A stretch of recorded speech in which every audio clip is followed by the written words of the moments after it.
Hello, friends, and welcome to my attempt to continue with the video work on the 6 stages of discipleship. Remember that these pages also are written out in commentary that is more exacting, let us say, but I think there is some value in the work of the video. It's a very important section somehow. And let's just make sure that I am recording here properly. Okay. I hate to go through everything and then discover I have not been recording. Okay, so we're beginning program number 8. It's on page 707. And, well, you know, I used to speak very quickly, maybe too quickly for myself and too quickly for my listeners. But now I'm attempting to be more ponderous and to take time for things to really sink in. So this is the 2nd of June. I'm going in these presentations more slowly than I would like to. I've explained the reasons why this is so, and I'm simply trying to overcome some difficulties which slow me down. Maybe I need that. And anyway, this material is highly important and of value.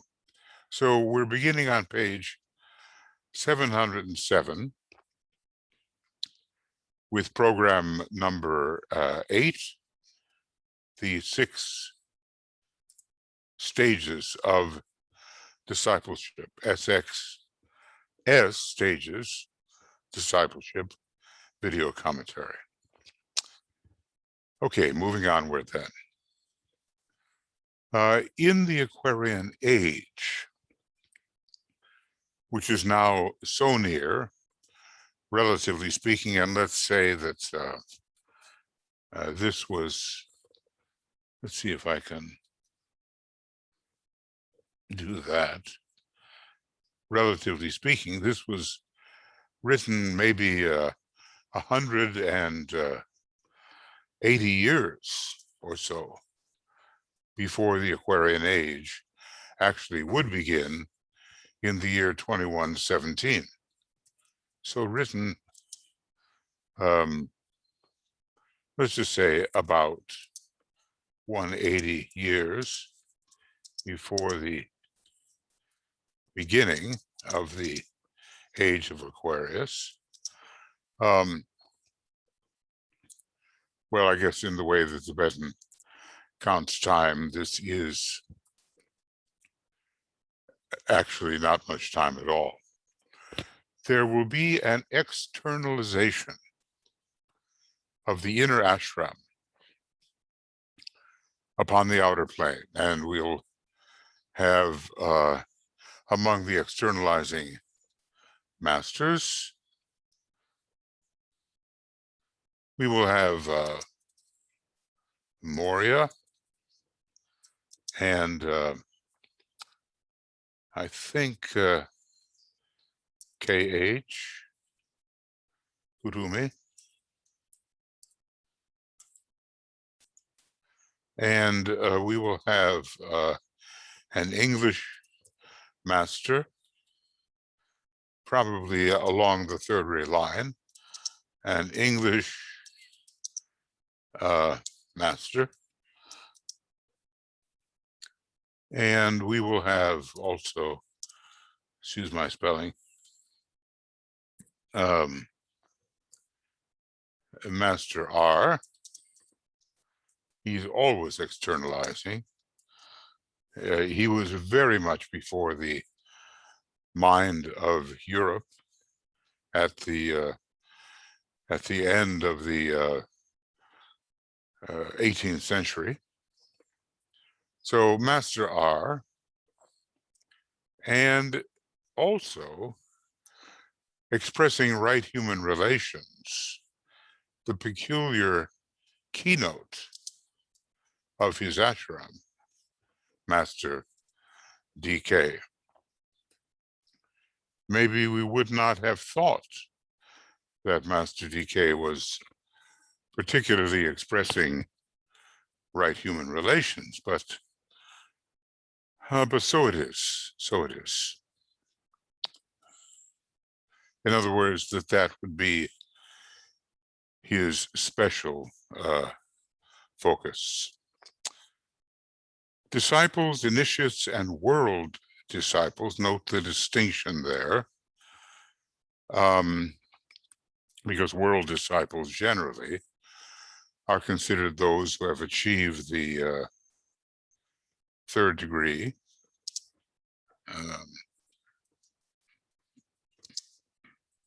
We'll meet for the first time in human history as disciples recognizing each other and recognizing the master of their group, you know, especially in certain planetary centers. I don't know if I could assign the centers. I suppose Master Moria's group will be in Darjeeling, and it looks like the Tibetan was making some strong attempts in New York. I'm not sure how else to do that. I mean, you know, they have a certain ubiquity, you might say. But in the 5 planetary centers, we are told that masters and their high initiates and the disciples of those initiates and so forth will be externalizing in preparation for the Christ. And the year for the Christ's return is not given. Certain conditions have to be met, but let's just say that the age of Aquarius, its technical beginning, is given as 2117. Anyway, meeting for the first time in human history as disciples, recognizing each other, because so often the problem of recognition is considerable, and recognizing the presumably, in many cases, the externalized master of their group. The inner ashram is a focus of souls, free and unlimited. The outer ashram, under the future Aquarian experiment, and, you know, look, he's always careful to call these hierarchical initiatives by the name experiment. We might say that this is the Uranian nature of these initiatives, the experimental planets, Uranus, planet of occult mind, will be composed of personalities and souls. But what's interesting here is no personalities per se in the inner ashram. Limitation will therefore exist. The personality is going to provide that limitation. Just as in the world today, there is a great battle going on between the dweller on the threshold, which turns out to be actually the personality of humanity, and its soul nature, represented by the angel of the presence. Responsibility will require conscious recognition, and there will be a necessary slowing down of both action and perception in the outer space-time world. We cannot rush these issues. If we do, we're liable to make mistakes, and we want to proceed as free from error as may be possible. So, you know, when we talk glibly of being a member of an ashram, let's say, it is so often being a kind of representative of the inner ashram through the outer ashram. And of course, we may be inaccurate. We may simply presume. We're not really going to represent that inner ashram in any conscious way unless we are an accepted disciple.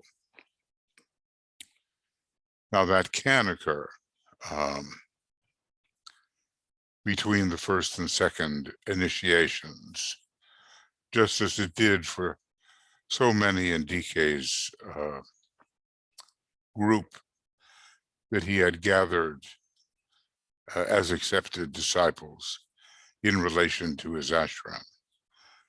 By the time we are truly initiates of the third degree, we're going to be both souls in the ashram, not necessarily the inmost part of the ashram, but really within the ashram. And we will have an outer personal presentation, which really does represent what the divine plan is trying to do through that ashram. I guess we need to find out these things and not presume. We need to discover them through experience. The true ashram, of which the coming outer ashrams will be but reflections, the inner ashram being much more powerful and larger, is not for lower concrete minds discussion. Oh, that's interesting. It is a focal point of receptivity. It embraces the effort to establish mutual contact through an united recognition of the vision, of the esoteric basis of life, and the laws governing action. These are the things that go on in the true ashram. It is not a place, however, for long and silent meditation processes, for it is a point of tension where together the ageless wisdom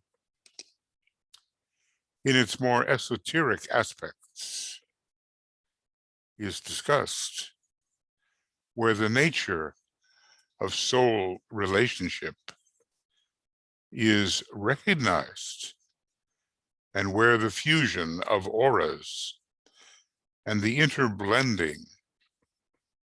of the triangles goes forward consciously. Now remember, the soul is often called the triangle. The interblending of souls. I think he does not here mean the triangles work per se. And boy, this is an important one. The ashram is a state of mind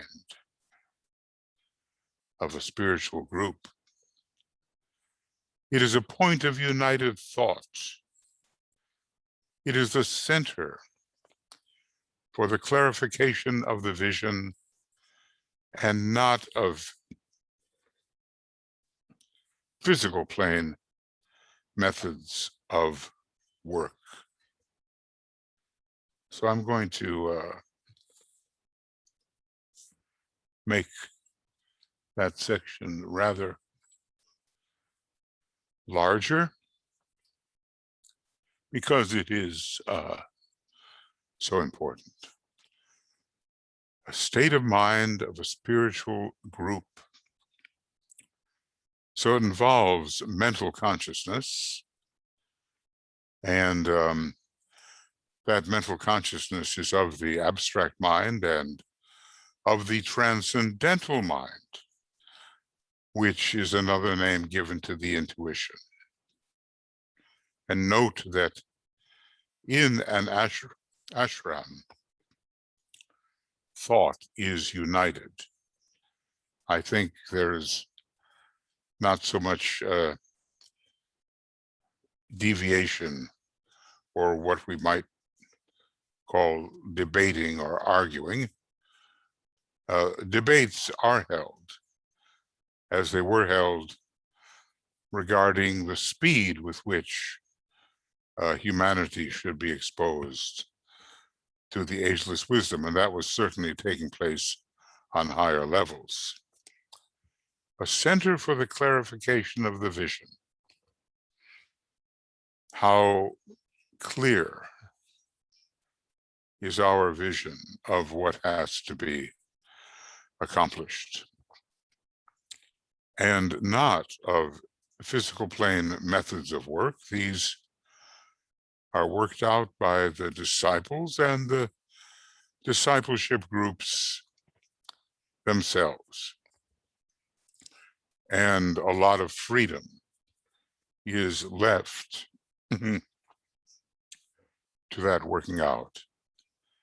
As disciples learn to integrate themselves into a master's ashram, and that tells us that they are not taken in and forcefully integrated. They themselves have to adapt to ashramic methods and make the necessary transformations in their mode of expression. So as disciples learn to integrate themselves into a master's ashram, they discover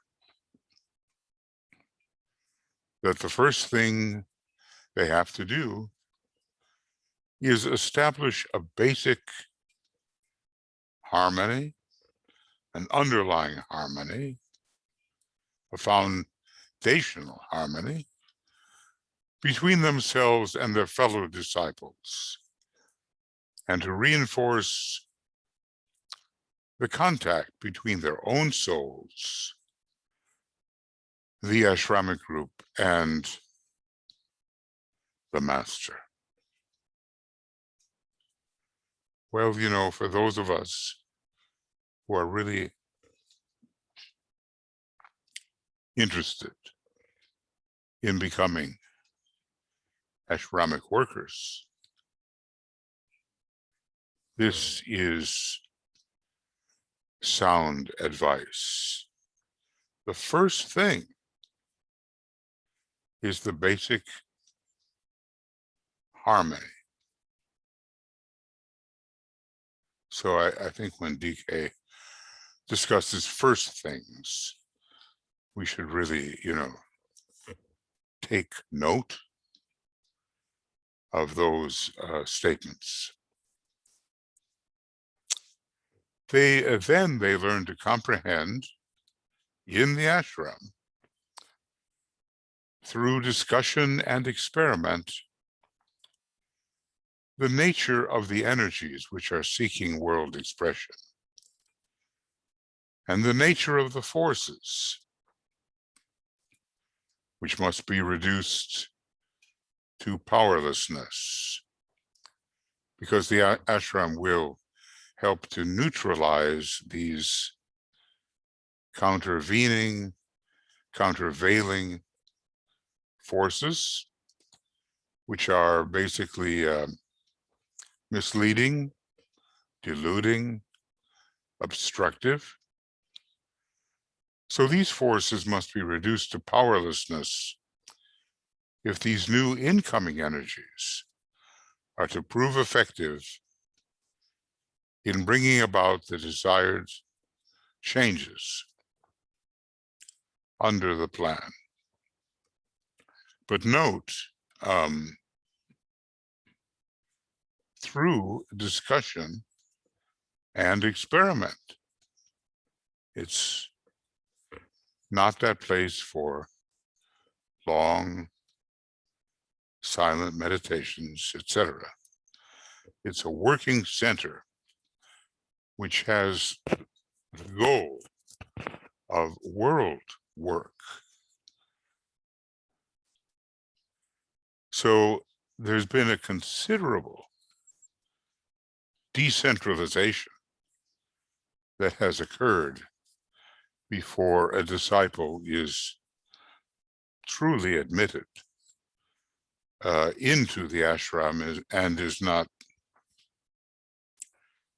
simply standing on the periphery. I think the way so many of DK's students were standing, they did not yet achieve these things, even though clearly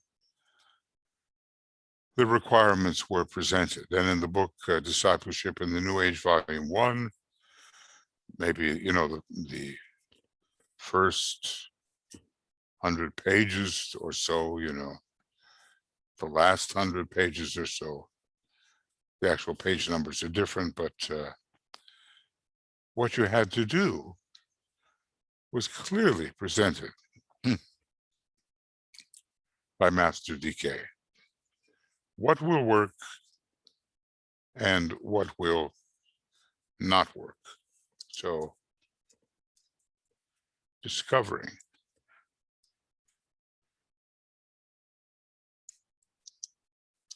what will work and what must be offset.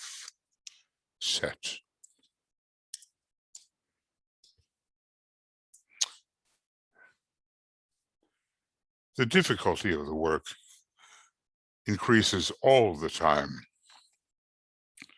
but the soul camaraderie increases, and therein lies a real a real strength.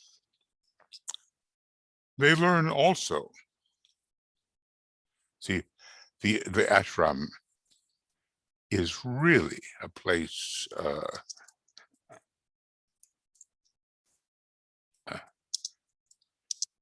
it's a place of deep learning. They learn also that there is no weakness and no strength in themselves as individuals, which may not be submitted to the group gaze. And thus they arrive at the stripping away of all the veils which prevent the clear light of the soul from shining. Well, that's quite a statement. And many people, from shining forth, many people cannot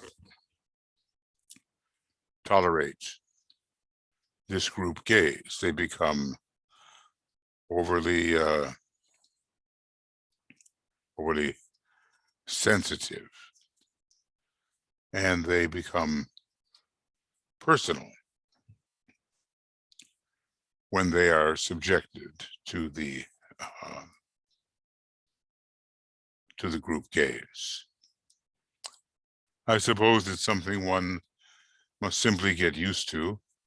Each sees and knows the villainy of each. And yet, with that great revelation, there is no turning back, no spurning of each other, no shakiness upon the road. The road goes forward into day. So, it's a humbling experience, I'm sure. And we would only call it humiliating if we still have so much lower personality and lower egotism in which our consciousness is invested. There's a difference between being humbled and being humiliated.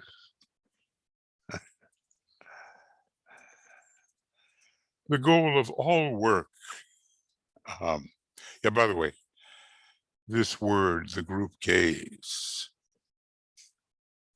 is somehow, for me, one that I remembered,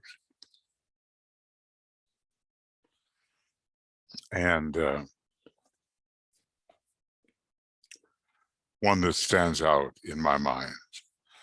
Basically, in an ashram,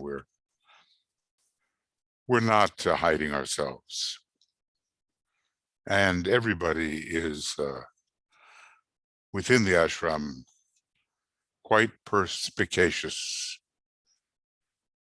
very perceptive, with the perception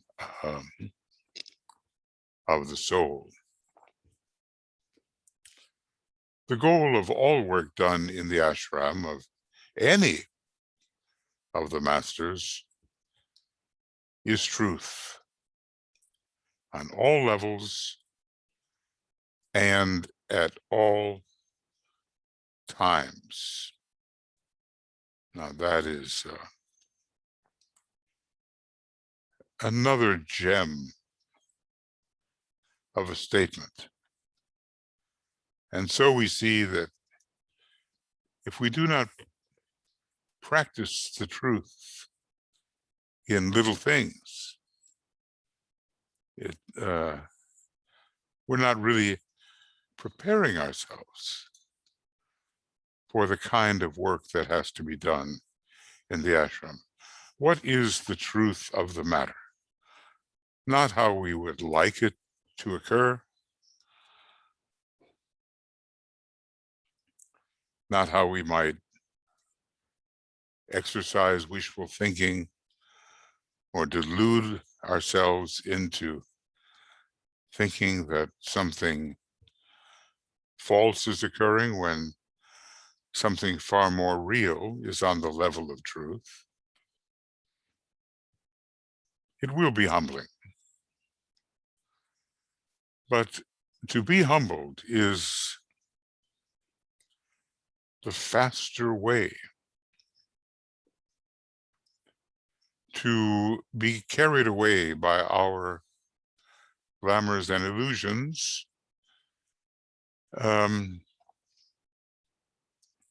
is a bit like living in a fool's paradise.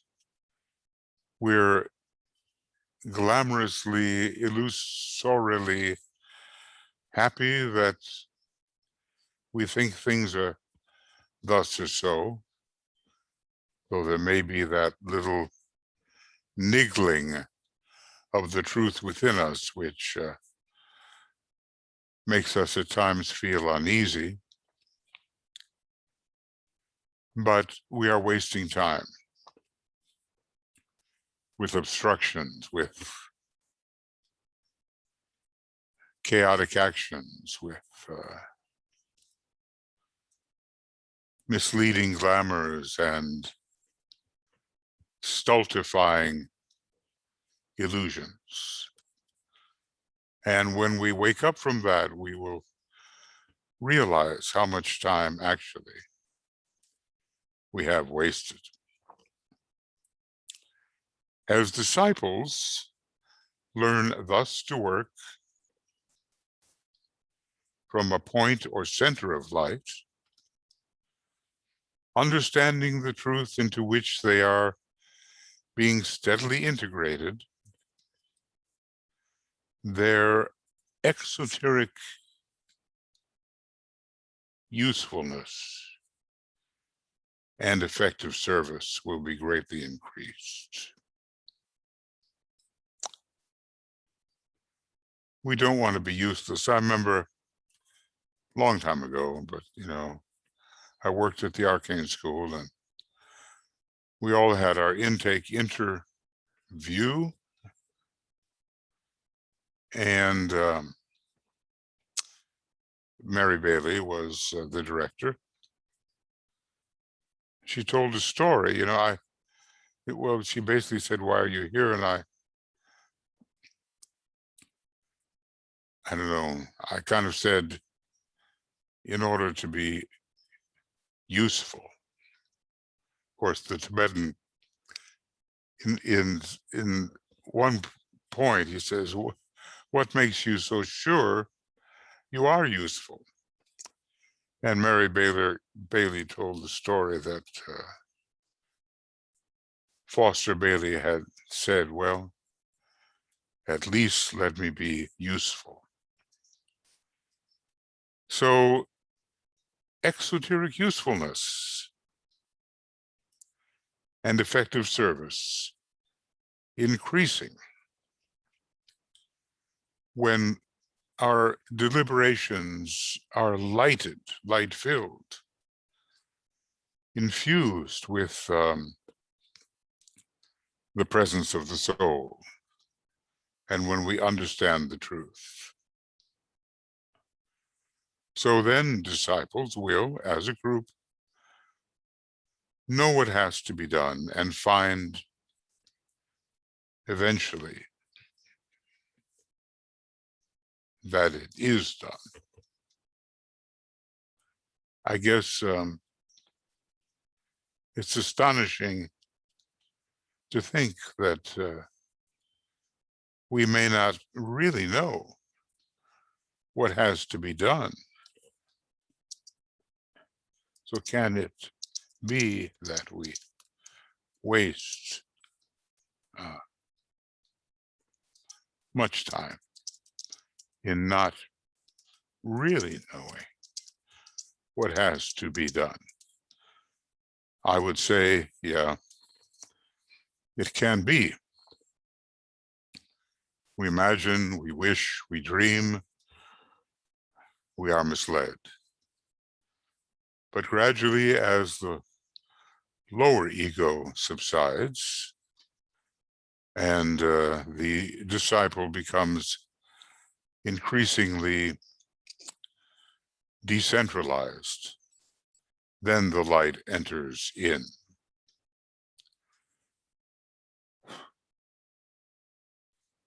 Well, this is the Tibetan here. speaking the truth. The major task of the master in the early stages of training his disciple is to bring to an end the period of the disciple's intense preoccupation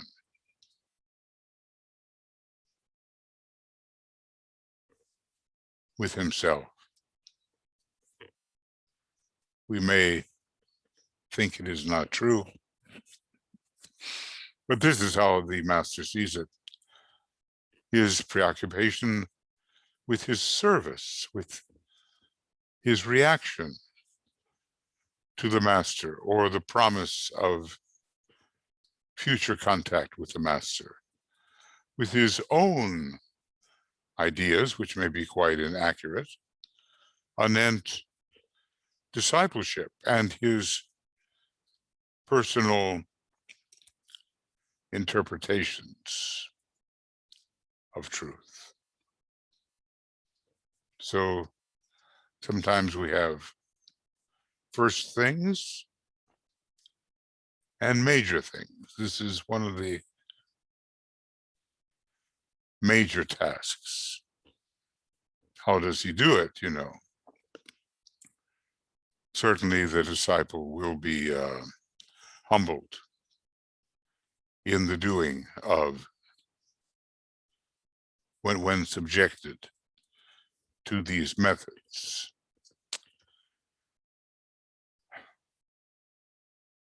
Intense preoccupation with himself,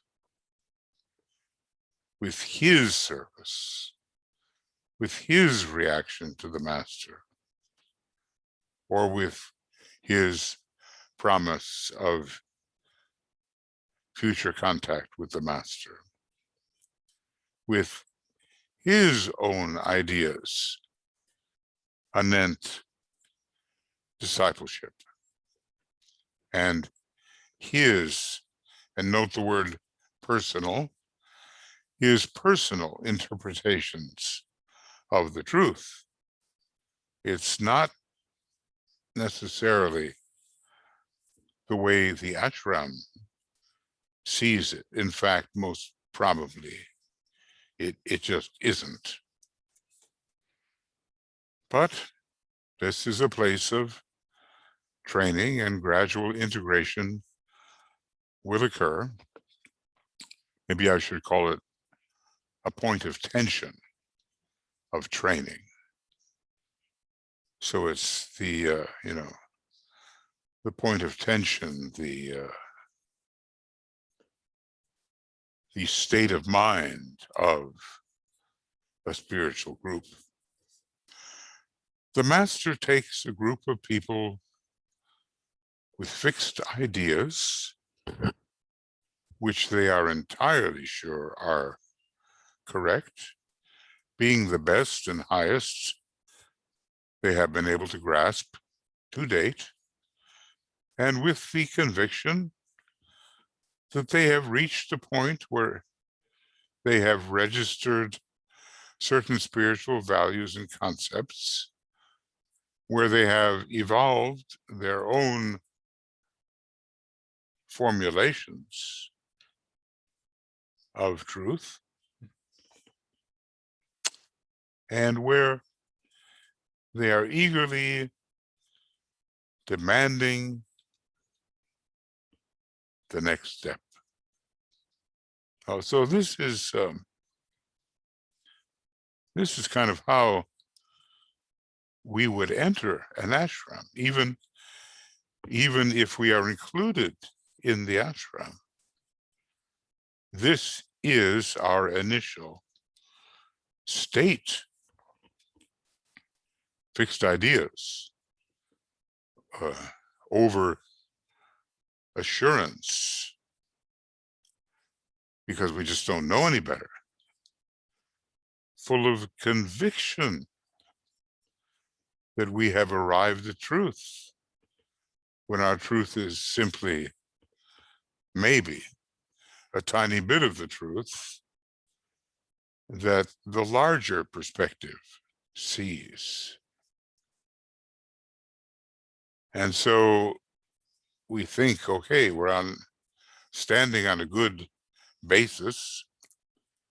We have formulated truths about which we are justified to have conviction, and tell me more. I want to know the next step.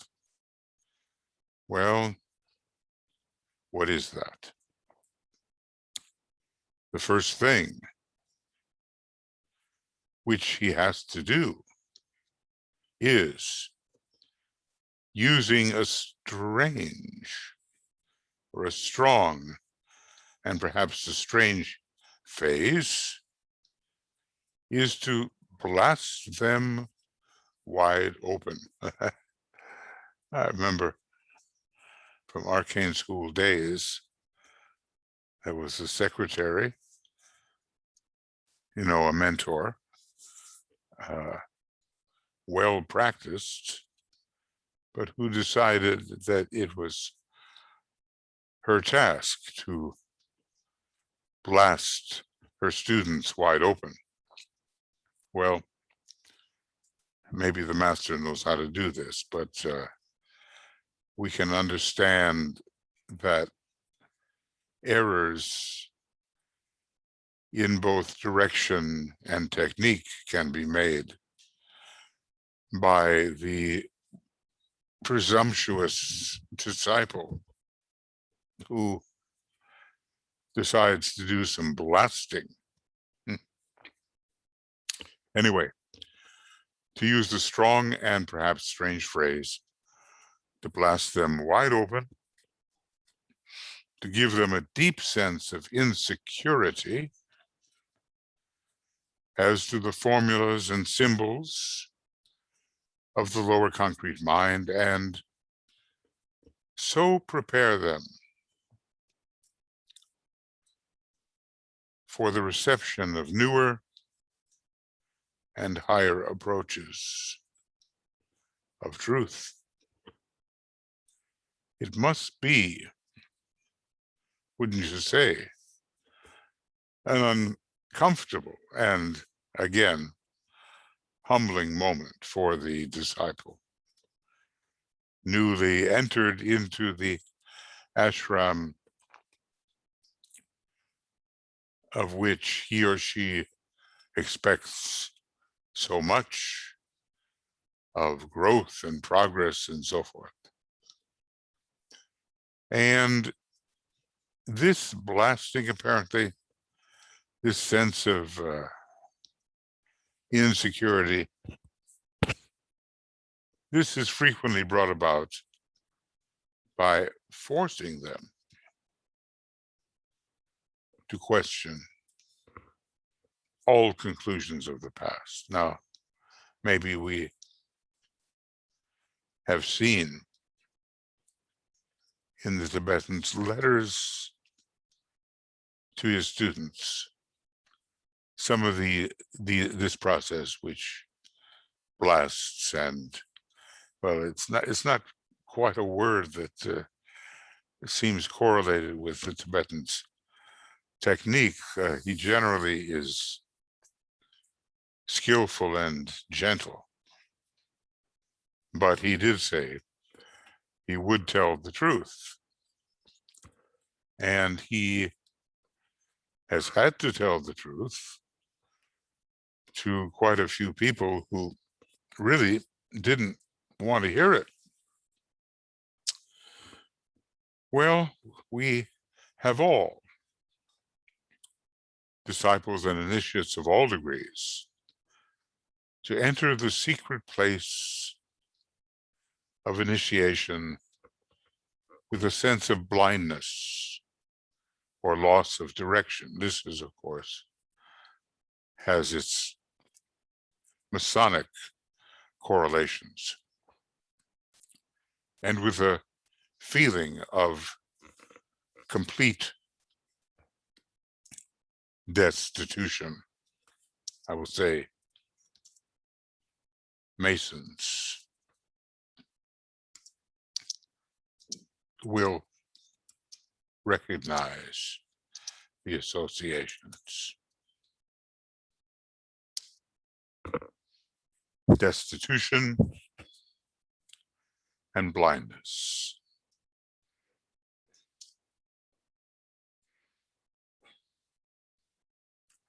Because, you know,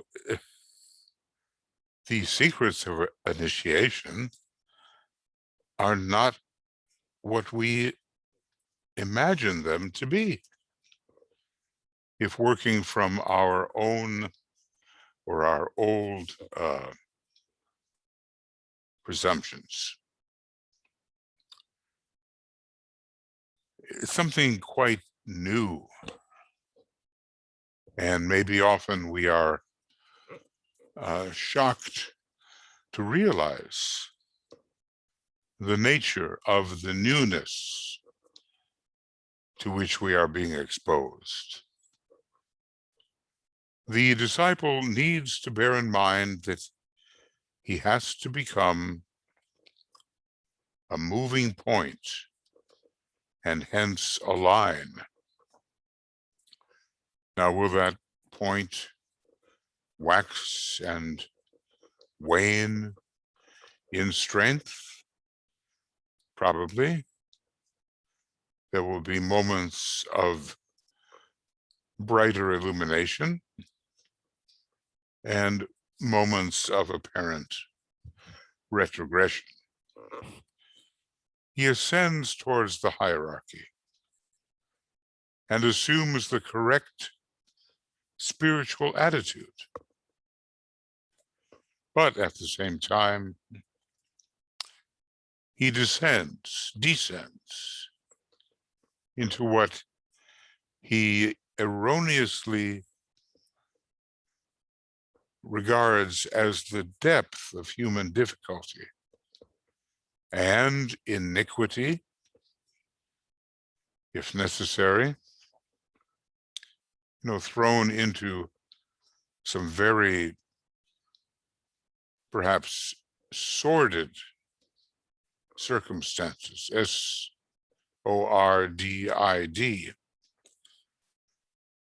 preserving always his spiritual integrity, but learning 3 important lessons. So this describes the disciples' mode of movement. In other words, just because we venture towards the high does not mean we will not be exposed to that which is low. And perhaps more so, which is why we often find disciples in very difficult situations needing redemption. They have to take what the point of tension on high reveals to them. They have to take it, and then they have to apply it in the places that are low.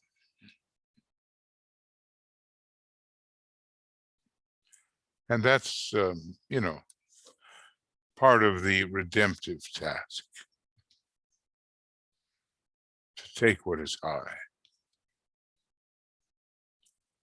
and apply it in the areas that really need redemption. And maybe in your life, there are certain to be such areas, difficult areas, disagreeable areas, areas that don't feel like progress. Look at Hercules in Gemini, the sign of great brotherhood and service. He raced along, hoping to find the golden apples of the Hesperides, which represented symbolically wisdom. But he was always being stopped. Okay, he didn't recognize Nereus, the intuition. He had to deal with Antaeus, the precursor of heavier glamours lying ahead. He was stopped for a long time by the false teacher Busiris. And then Prometheus was in trouble. And he found it in his conscience that he needed to help to free Prometheus. And then, just when he thinks he's really getting close, Atlas is having a hard time and needs help holding up the world. And it's interesting that these apparent delays, when understood by him and when entered into fully, actually sped him on his way towards the reception of the golden apples. It's the person who selfishly runs ahead without considering others that is actually delaying his acquisition of the apples.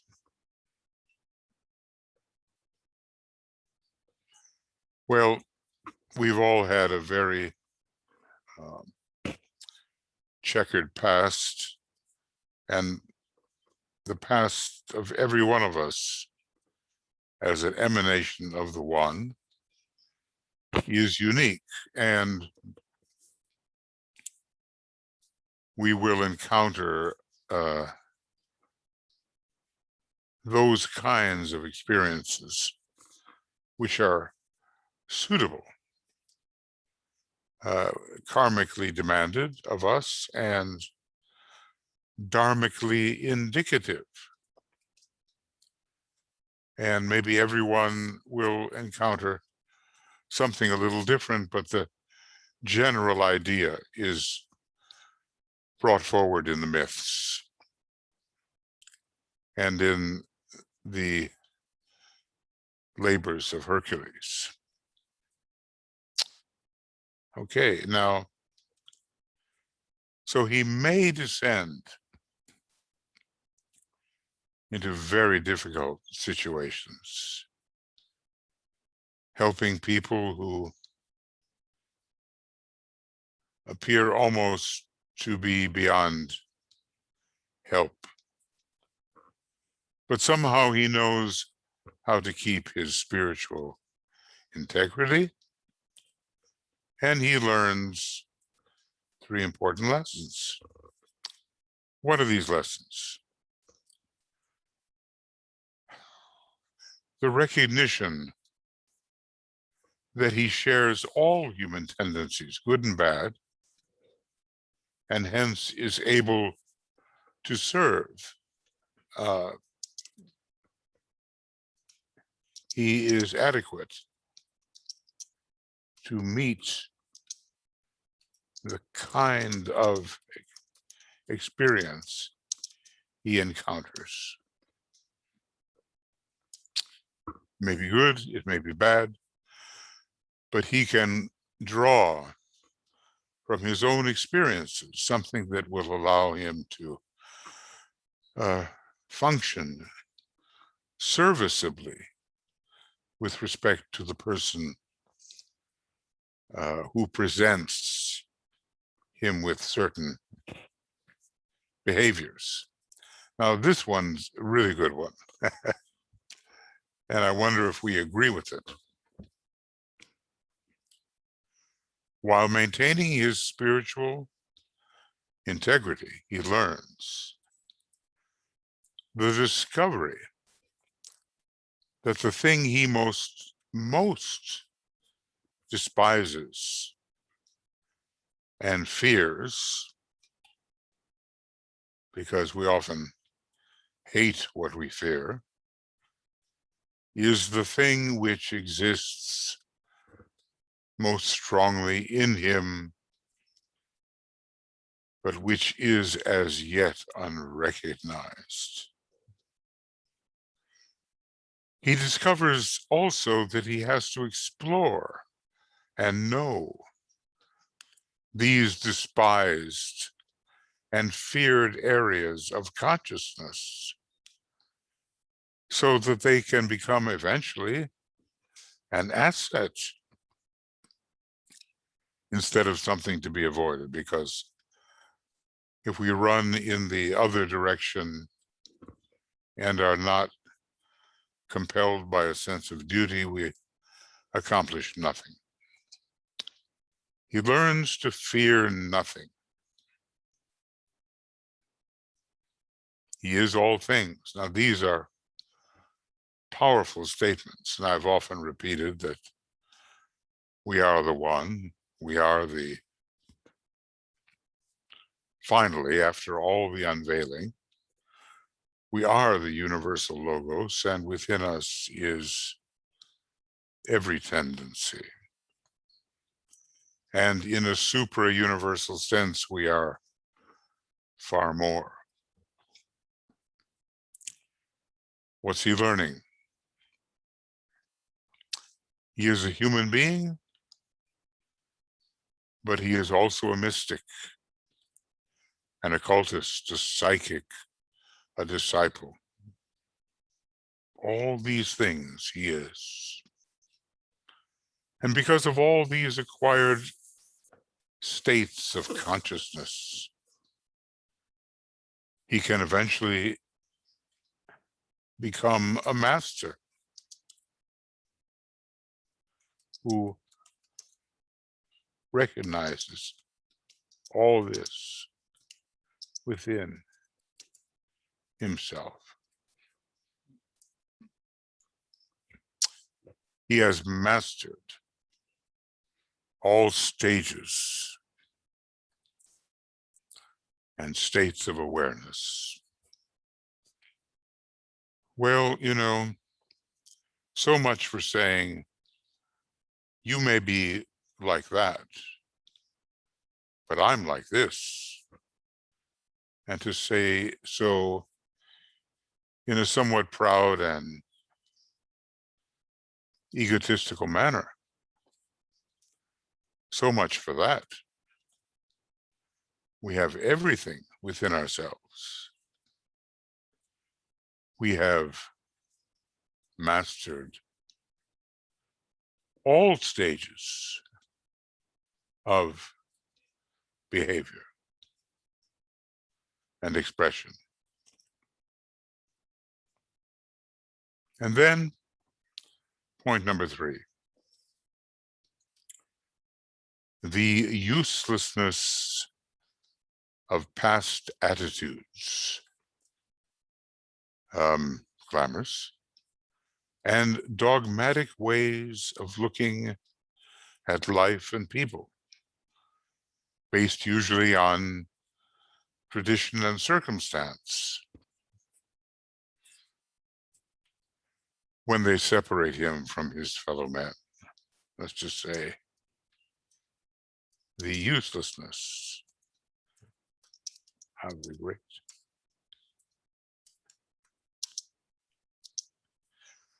great heresy of separateness. Now, this is a powerful statement. When he has learned, but really learned, these 3 things, all the time preserving his spiritual integrity, then indeed he is initiate. So he's sharing all human tendencies. Now, there's a lot of people who think so much of the sanctity of Jesus, let's say, that they could never attribute to him the realization that he has had, or even has within him, all human tendencies, good and bad, which of course makes it possible for him to recognize them in others and deal properly. And this is the one that usually stops people in their tracks. This sense of seeing the very thing which one most despises and fears, and that this very thing exists most strongly within himself. Now, just think about that. What is it that you despise most strongly and fear?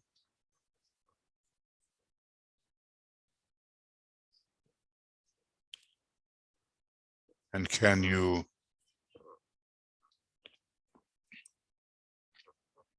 find it within yourself?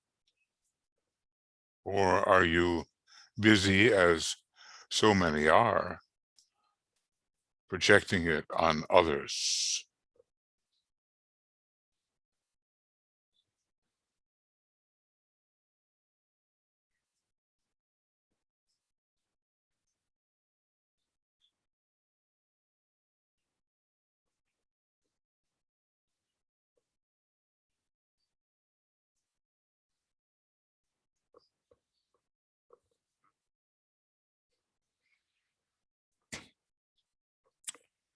That's going to be a humbling realization. And when somebody, as they say, really gets our goat, you know, when they really disturb us because of how they are, is it really possible that what we think we're seeing in them is existing most strongly in us?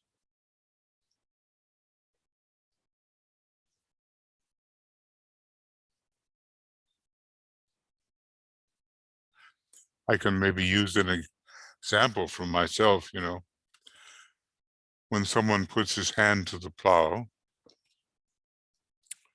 and turns back, the Bible tells us he's not worthy to enter the kingdom of heaven. I say, why doesn't that person just keep going? Because they're on the right track. Why do they turn back? Can it be that I would discover in myself the tendency, maybe not acted upon anymore, but existing as a past tendency and even a present possibility to turn back? It's not a pleasant thought that could be the condition in which my psyche exists. What is it for you? And probably there's more than one thing. And if you find yourself harping on certain people, pointing the finger. That finger is pointing right back at you.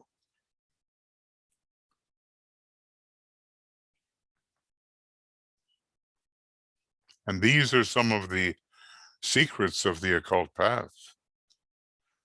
Not easy to assimilate, humbling. And because they are humbling,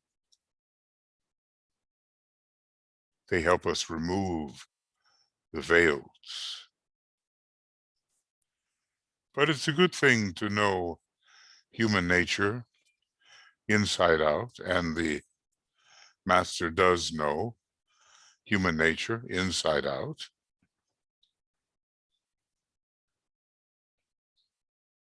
And the Christ, above all, knows human nature inside out. I mean, above all, in our humanity.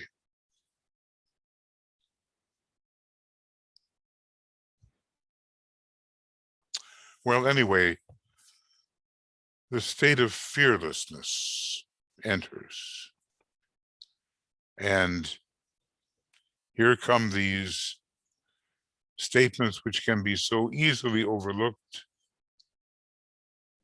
He learns to fear nothing. He is all things. And that takes us back to that second ray mantra, not is, but me.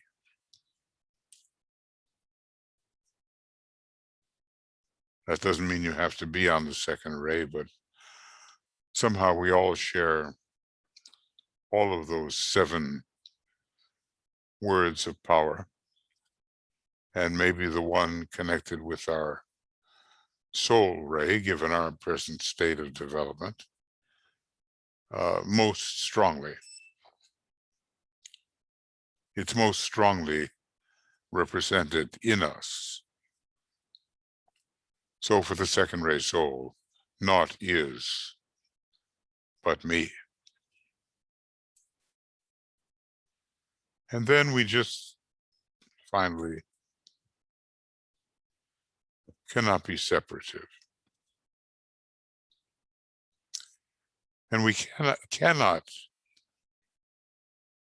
rely upon the past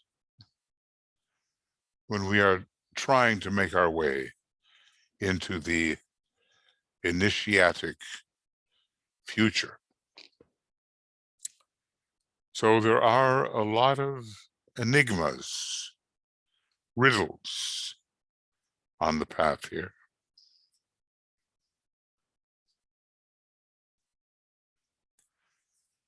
And we have to be open and ready, really, to encounter the new and the unexpected.